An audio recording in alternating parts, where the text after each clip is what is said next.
September 14 കുരിശിന്റെ പുകഴ്ചയുടെ തിരുനാൾ അല്ലെങ്കിൽ കുരിശിന്റെ മഹത്വീകരണ തിരുനാൾ ആഘോഷിക്കാറുണ്ട്.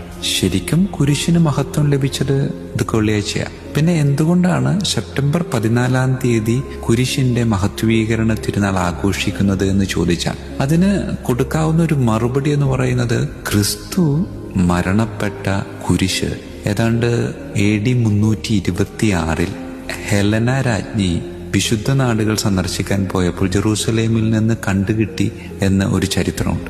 ഇത് കണ്ടുകിട്ടി ഏകദേശം ഒരു 9 വർഷത്തോളം അതിങ്ങനെ വെറുതെ ആരാധനയ്ക്കായി സൂക്ഷിച്ചു. അതിനുശേഷം കോൺസ്റ്റന്റൈൻ ചക്രവർത്തി വലിയ ഒരു ദൈവാലയം സ്ഥാപിച്ച് ആ ദൈവാലയം കൂദാശ ചെയ്യപ്പെട്ടത് സെപ്റ്റംബർ 13 ആ കൂദാശ ചെയ്യപ്പെട്ട ദൈവാലയത്തിലേക്ക് സെപ്റ്റംബർ 14 ഈ കർത്താവ് മരണപ്പെട്ട ആ വലിയ കുരിശ് പരസ്യ വണക്കത്തിനായിട്ട് സ്ഥാപിച്ചു എന്ന് പറയും.